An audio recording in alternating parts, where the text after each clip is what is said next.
오늘 말씀의 제목을 다 같이 한번 말해봅니다. 겸손의 자리로 오신 예수님.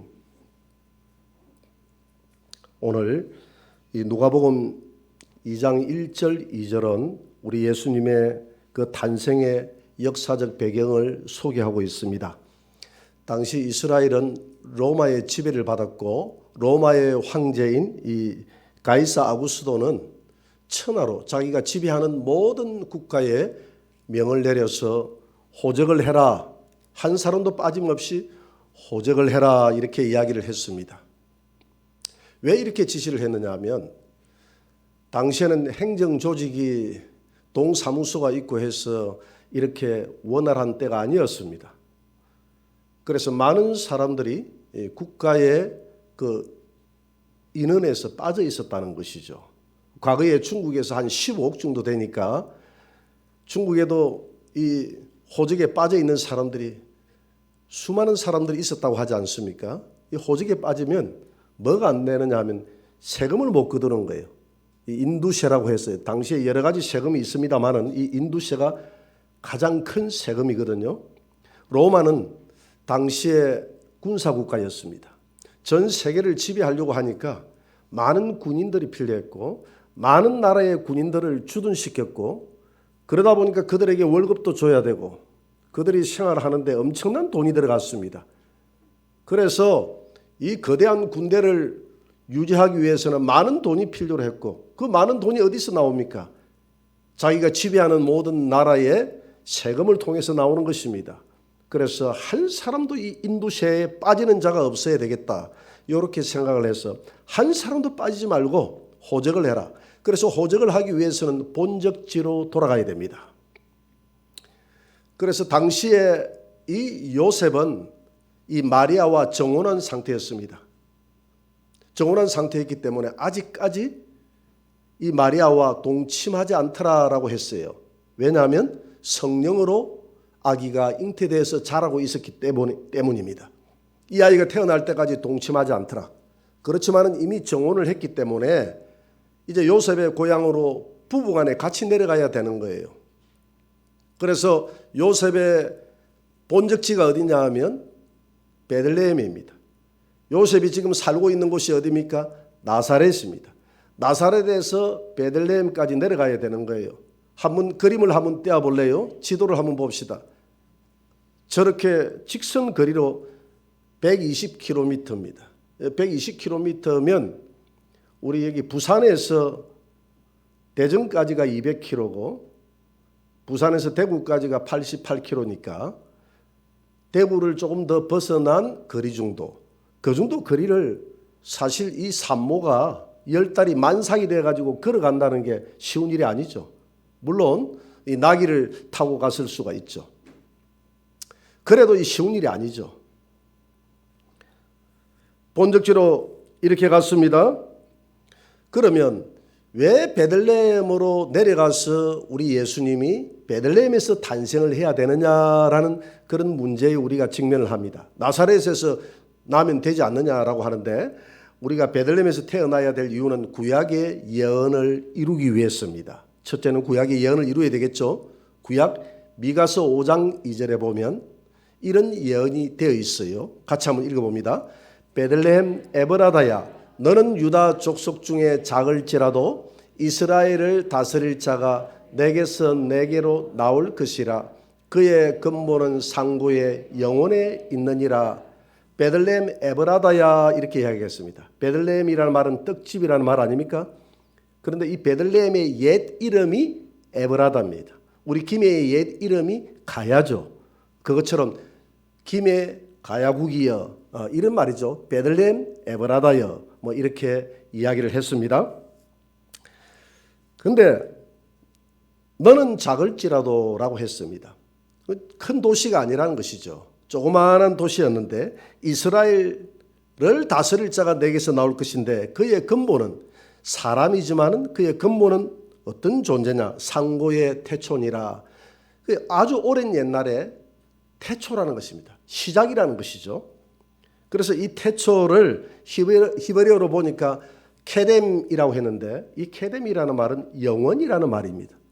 그러니까 성경에 태초라는 이 말이 크게 나누어서 두 군데가 나와요. 어디입니까? 창세기 1장 1절에 태초에 하나님이 천지를 창조하시니라. 요한복음 1장 1절에 태초에 말씀이 계시니라. 근데 요한복음의 태초와 창세기의 태초는 다르다고 했지 않습니까? 요한복음의 태초는 물질 세계가 시작될 때, 영원 세계에서 물질 세계가 시작되는 시점을 창세기의 태초다 이렇게 이야기했어요. 요한복음의 태초는 영원이 시작되는 시점을 태초라고 그랬어요. 여러분, 영원이 시작되는 시점이 언제죠? 영원이 시작되는 시점은 영원이죠. 시작도 없고 끝도 없는 그 나라. 그러니까 영원이 시작되는 그 태초를 오늘 케렘, 오늘 미가서 5장 2절에 나오는 예수님의 존재는 물질 세계가 시작되는 태초의 존재가 아니라 영원 전에 모든 영혼의 출발점이다 이 말입니다. 그러니까 영혼의 출발점이다 이 말은 그분이 곧 신이요 하나님이라는 것입니다. 예수님은 하나님이심을 믿으시기 바랍니다. 성자 하나님이 이 땅에 육신을 입고 이 베들레헴으로 왔다는 것이죠. 베들레헴에서 왔는데 그럼 어디로 왔느냐? 오늘 누가복음 2장 7절에 보니까 한번 읽어봅니다. 다 같이 첫 아들을 낳아 강보로 싸서 구유에 뉘었으니 이는 여간에 있을 곳이 없음이래라. 자, 당시에 많은 사람들이 본적지로 몰려들었어요. 베들레헴만 복잡한 것이 아니라 전 로마가 지배하고 있는 모든 세계들은 대이동이 시작됐기 때문에 도시마다 도시가 아닐지라도 자기 본적지마다 다 벅적 됐다 이 말입니다. 그래서 이 여간이 있을 곳이 없다라고 한 것으로 봐서 베들레헴에도 여간이 있었던 것 같아요. 이 작은 도시이기 때문에 여간이 있어봤자 한두 개 있었을 것입니다. 그 당시에는 다 민박을 했겠죠. 어쩔 수 없이 민박을 했을 겁니다. 여기저기 찾아보니까 민박할 곳이 없어요. 왜 이 마리아 요셉의 가정에 이런 문제가 생겼느냐 하면 이 아기를 산모를 데리고 이렇게 이 먼 거리를 이 120km가 되는 이 먼 거리를 오다 보니까 빨리 올 수가 없잖아요. 천천히 오다 보니까 다른 사람들보다도 훨씬 늦은 거예요. 이미 안방은 이렇게 빨리빨리 하는 사람들에 의해서 다 차지해버리고 늦지막하게 도착하고 보니까 민박하려고 이리 하다 보니까 다 차버렸어요. 그런데 아기는 지금 막 나오려고 하는데 이 어쩔 방법이 없는 겁니다. 그래서 이 여간 주인에게 양해를 구하고 당시에 보니까 이 말마구간이 됐는데 이 말마구간이다 이런 말은 성경에는 없죠. 여기에 보니까 강보로 사이에서 구유에 누였다 하는 것으로 봐서 마구간이다 하는 것을 우리가 알 수 있는데 당시에 이스라엘은 이 서민들이 말을 가지기가 쉽지 않고 낙이었다라고 보는 것이 맞습니다. 우리 어릴 때도 낙이들이 이 구루마를 많이 끌고 다녔지 않습니까? 그랬죠. 여러분들 많이 장에 다니고 할 때 봤을 겁니다. 이 낙이가 많았어요. 이 낙이 마구간에 그 부집이 많이 있고 하니까 거기에 그냥 급한 대로 이 그 부집을 깔고 아기를 낳은 것입니다. 이 아기를 낳으려고 하다 보니까 아기를 낳고 난 다음에 이 그 부집에다 아기를 놓을 수가 없잖아요. 그래서 강보라는 것은 보따리를 이야기하거든요. 이 보자기에 아기를 싸가지고 그 부집에 놓고 하면 당시에 벌레도 많고 하니까 마치 옆에 보니까 여물통이 있는데 이 여물통이라는 것은 말이 먹는 밥그릇을 말합니다. 나무로 됐겠죠. 그 밥그릇이 보니까 다 비어 있어. 그래서 아마 그것을 이리저리 해가지고 이렇게 닦아내고 거기에다가 강보로 싸가지고 아기를 뉘어놨다 이 말입니다. 자, 이렇게 우리 예수님이 어떤 존재입니까? 하나님 아닙니까? 이 만물을 만드신 영원 전에 존재하신 하나님이 이 땅에 오는데 자기 땅에 오나 요한복음 1장 10절에 보니까 자기 백성이 영접하지 않았다고 그랬어요. 자기 백성이 영접하지 않았지만은 하나님의 아들, 하나님이 자기 땅에 자기가 창조한 이 땅에 온다면 좀 건세 있게, 좀 능력 있게 와야 되지 않겠습니까? 왜 이렇게 초라한 모습으로 왜 이렇게 초라한 모습으로 오셨을까요? 이 이해할 수 없는 이런 문제들을 덴마크의 철학자이자 신학자인 세렌 키르케고르는 이렇게 동화를 지어서 이런 현상들을 설명했습니다. 이분은 그분이 지은 동화에 뭐라고 기록이 되어 있느냐 하면, 한 나라의 왕이 있었는데 이 왕이 아직 결혼을 하지 않았어요. 그래서 이 왕은 내 신부는 내가 지정해서, 내 왕비를 내가 지정해서 내가 선택하겠다, 이렇게 해서 유심히 궁전에 있는 궁녀들도 쳐다보고 시찰 나갈 때마다 주변에 있는 이런 여인들을 쳐다봤는데 어느 날 이렇게 시찰을 나가다 보니까 한 여인이 눈에 들어오는 거예요. 그래서 그 여인을 사랑하게 되는데, 문제는 알고 보니까 그 여인은 신분이 하인이라. 그래서 왕의 명령으로 그 하인을 불러들이면 자기 아내가 될 수 있는데 이 왕은 그렇게 하기 싫은 거예요. 이 왕의 권위를 가지고 자기의 신부로 삼는 것이 아니라 진정으로 사랑을 주고받으면서 서로 사랑하는 관계에서 결혼을 하고 싶었던 겁니다.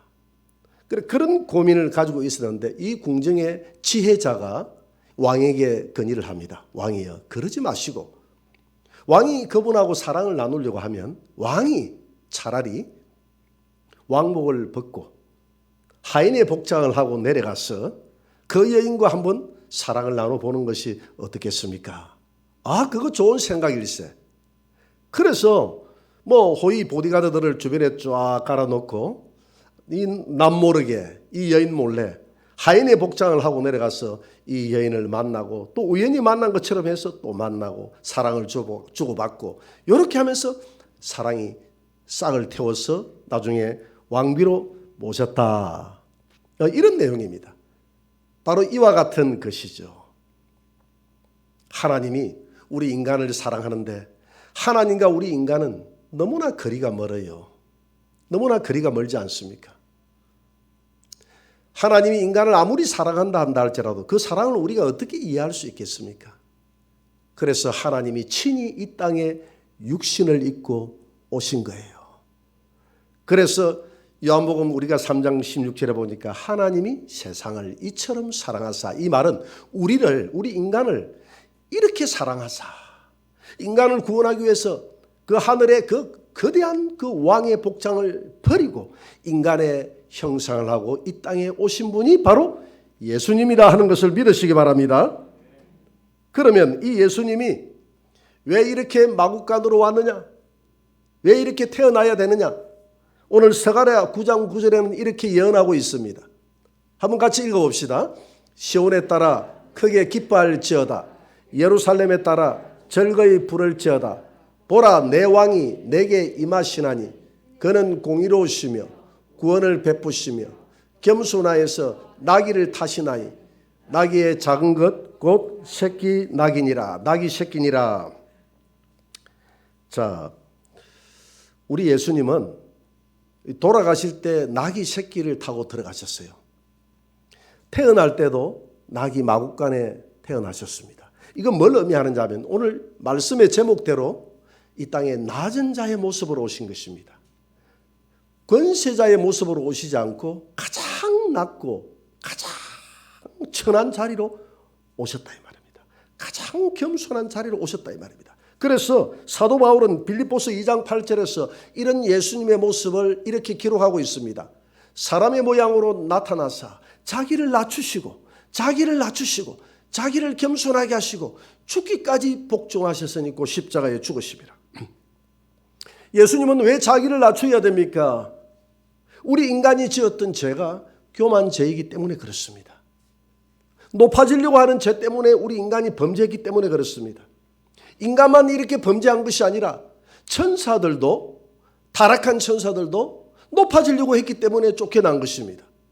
이사야 14장 13절을 우리 한번 봅시다. 다 같이. 내가 내 마음에 이르기를 내가 하늘에 올라 하나님의 무별 위에 내 자리를 높이리라.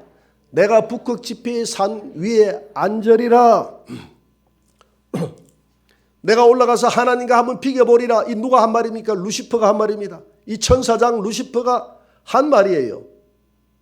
하나님의 영광의 자리가 너무나 찬란하니까 나도 좀 나를 따르는 무리와 함께 모반을 해서 하나님이 높은지 내가 높은지 한번 비교보리라. 그래서 하나님이 그를 더럽게 여겨서 그를 이 땅으로 영원 세계에서 쫓아내었다. 이렇게 이야기하고 있습니다. 이 쫓겨났던 이 마귀가 이 땅에 보니까 이 땅에 있는 우리 인간이 만물의 영장으로 하나님의 형상대로 지었는데 저 인간을 정복하면 자기가 하나님이 되어져서 이 땅에 있는 모든 존재들로부터 내가 하나님처럼 높임을 받을 수 있겠다라는 생각이 들어서 자기가 가지고 있던 하나님 앞에 범했던 그 교만 죄를 인간에게 그대로 전수합니다. 창세기 3장 5절을 한번 봅시다. 다 같이. 너희가 그것을 먹는 날에는 너희 눈이 밝아져 하나님과 같이 되어 선악을 알 줄 하나님이 아심이니라. 눈이 밝아져서 하나님과 같이 된다. 하나님과 같은 존재가 되기 때문에 하나님이 너희들 하여금 저 선악과를 먹지 못하게 한 것이다. 그래서 우리 인간에 있는 이 높아지고자 하는 이 교만을 자극한 것입니다. 그래서 인간이 지었던 죄는 뭐냐면 하나님과 같이 높아질 수 있다라는 거기에 미혹을 받아서 지었기 때문에 인간이 범죄하고 난 이후에 우리 영혼의 이 유전자 속에는 끊임없이 하나님과 높아지려고 하는, 하나님과 비교해서 내가 신이 되려고 하는 그런 영혼의 유전자가 들어있다는 것이죠. 그래서 인간이 만들어내는 모든 문화는 하나님을 배격하고, 우리 옛날에 과거에 우리 전통 문화라고 해가지고 거기에 하나님이 있습니까? 없잖아요. 도덕과 윤리 학교에서 배웠지만은 착하게 살아라, 선하게 살아라 가르쳤지만은 거기에 하나님이 있나요? 없어요. 그러니까 이 마귀는 우리 유전자 속에 모든 하나님이라는 존재, 하나님이라는 존재를 왕따시키면서 우리 인간 스스로가 하나님이 되고자 했어. 그래서 인간이 만들어 나가는 문화를 바벨 문화라고 하지 않습니까? 바벨탑을 쌓는 거예요. 바벨탑을 쌓는 이유가 뭡니까? 우리가 높아져서 우리가 하나님이 되자. 우리의 이름을 높이자. 여러분, 인간은 우리의 이름을 높이기 위해서 인간을 창조한 게 아니라 하나님의 영광을 위해서 우리를 창조한 줄 믿으시기 바랍니다. 그래서 인간의 진정한 기쁨과 즐거움은 하나님을 즐거워하고 우리에게 생명을 불어넣으신, 우리에게 왕권을 불어넣으신 그 하나님을 찬양할 때 우리 영혼에 참된 안식이 있는 줄 믿으시기 바랍니다. 그런데 우리 인간은, 이 사단도 마찬가지, 사단이 심어준 이 유전자의 교만이 있기 때문에 이 교만으로 인해서 하나님을 대적하는 겁니다. 모든 인간이 만들어내는 문화와 문명 속에는 하나님을 대적하는 문화예요. 인본주의라는 말은 좋죠. 휴머니즘, 그 말은 좋죠. 그런데 거기에는 하나님이 없어요. 신본주의가 없어요. 이 땅이 진정으로 있게 하신 그 존재의 근원 되시는 하나님을 배격시키는 것이 우리 인간의 문화입니다. 문명이에요. 그래서 우리 문명의 극치는 무엇입니까? 인간이 과학이 발달하고 한 극치는 뭡니까? 내가 신이 되고 내가 영원히 죽지 않는 존재가 돼서 내가 하나님이 된, 내 스스로 하나님이 된다는, 그것이 우리 인간의 문명이 가고자 하는 마지막이다, 이 말입니다. 우리가 하나님이 되는 거예요. 영원히 죽지 않는 존재가 되는 데까지 가보자는 겁니다. 이거는 하나님과 정반대되는 것이죠. 하나님은 우리 인간을 창조하신 목적이 내 영광을 위해서, 하나님의 영광을 위해서 창조했다고 했는데, 하나님의 이름 위에 내 이름을 높이리라, 이렇게 해서 인간의 죄가 출발했다는 것입니다. 그래서 이것을 환원시켜 놓기 위해서 예수님이 가장 낮고 천한 교만에 반대되는 겸손의 모습으로 이 땅에 오신 줄 믿으시기 바랍니다. 그래서 예수님은 이 땅에 오셔서 참된 겸손이 무엇인가를 보여주기 위해서 가장 낮은 마구간에 오셨습니다. 그리고 제자들에게 나는 섬김을 받으러 온 것이 아니라 섬기러 왔다고 그랬어요. 그리고 예수님은 돌아가실 때도 그냥 나귀가 아니라 가장 어린, 볼품없는 어린 나귀를 타고 가셔서 십자가에서 죽기까지 침뱉음을 당하시고 낮아질 대로 낮아져서 우리 인간의 교만죄를 하나님 앞에 대신 대속했던 분이 바로 예수님이라는 것입니다. 오늘 우리 예수님의 이 구유에서의 이 탄생은 그런 의미를 가지는 것입니다.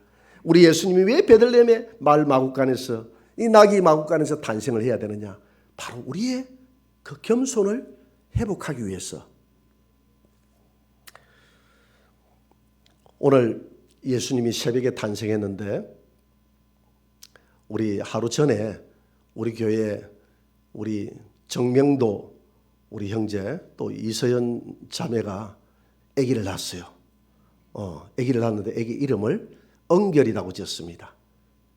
은혜 은자에 은혜가 물결처럼 흘러가라. 이렇게 해서 참 좋잖아요. 은결 이렇게 지었어요. 그래서 제가 우리 교회 은자 돌림으로 저에게 이름을 부탁한 사람들에게 이름을 지어줬습니다. 은우 또 쌍둥이 아닙니까?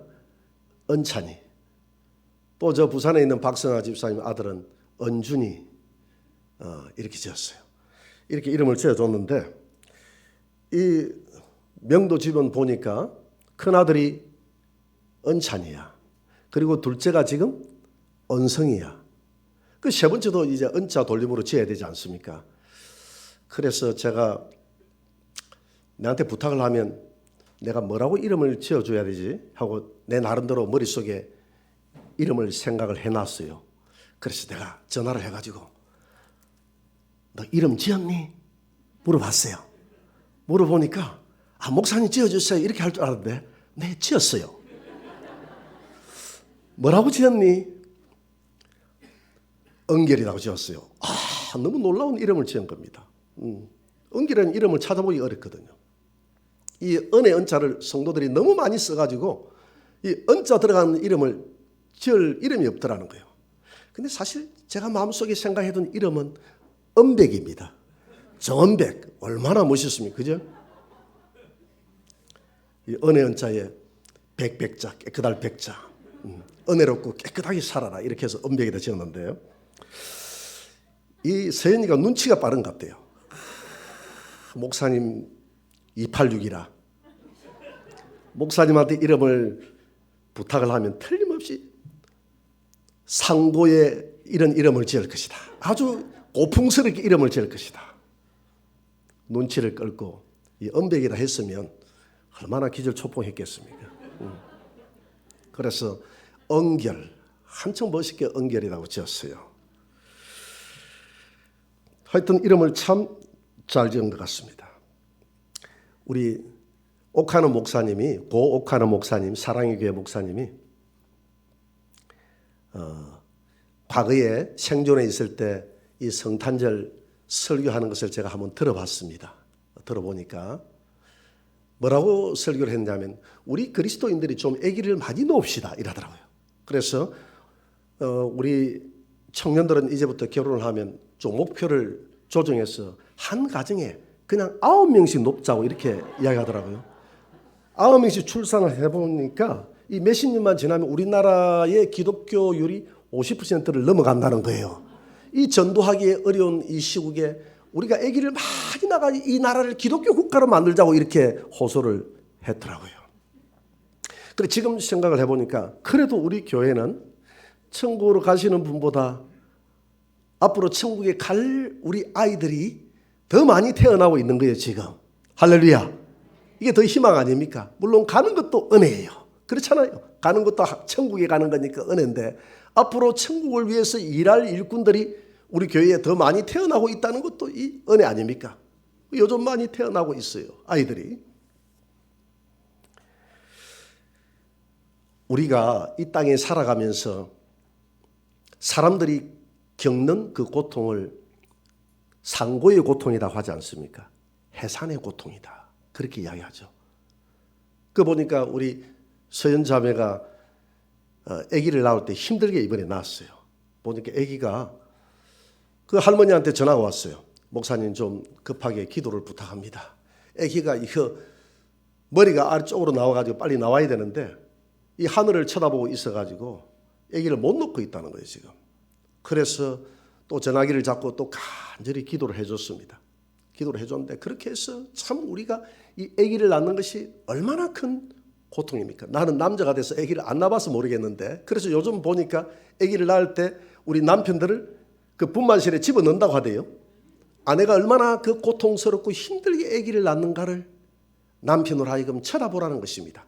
그걸 보고 나면 자기 아내가 애처로워서 잘 해주지 않을 수가 없다는, 불쌍해서 얼마나 그 고통스럽게 낳는지. 그래서 우리가 살아가면서 겪는 것을 상고의 고통, 해산의 고통이다 이렇게 이야기하는데, 성경에도 우리 성도들이 한 성도가 전도돼서 이 자라나가는 이 과정을 사도 바울은 내가 해산의 고통으로 너희들을 낳았다 이렇게 이야기합니다. 요한계시록 12장 1절 이후에도 보면 교회가 하나님의 한 자녀를 낳는데 보니까 해산의 고통으로 자기의 자녀를 낳았다 이렇게 이야기합니다. 영적으로도 해산의 고통으로 여러분들이 자라고 있는 거예요. 그뿐만이 아니라 우리가 살아가면서 모든 겪는 우리 성도들이 실패하고 좌절하고 절망하는 이런 모든 비유들을 상고의 고통에 비유를 하고 있는 거예요. 여러분, 우리는 올 한 해 많은 어려움이 있었습니다. 교회도 많은 어려움이 있어요. 수천 개의 교회가 지금 문을 닫았다고 합니다. 이 코로나 때문에 문을 닫았다고 그래요. 그래도 우리 교회는 하나님 앞에 참 감사할 수밖에 없습니다. 이 코로나 이 전국에 이렇게 우리가 여기까지 오게 된 것, 우리 교회로서는 너무 감사한 일입니다. 그래서 저는 이 말씀을 묵상하면서 우리만의 감사로 끝나서는 안 되겠다. 예수님이 낮은 곳으로 오신 이유를 다시 우리가 묵상해 봐야 된다.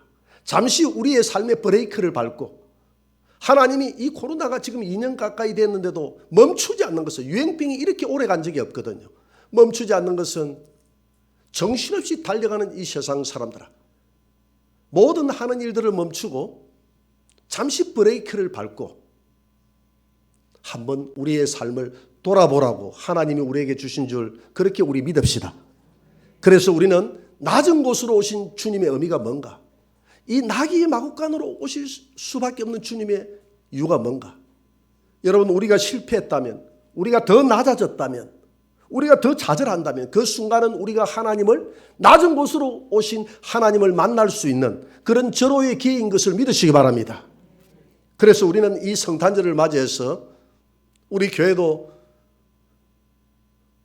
우리도 그렇게 넉넉한 교회는 아니지만은 작년에도 어려운 가운데서 우리 교회에서 예산을 편성해서 조금이나마 작은 교회들을 도왔습니다.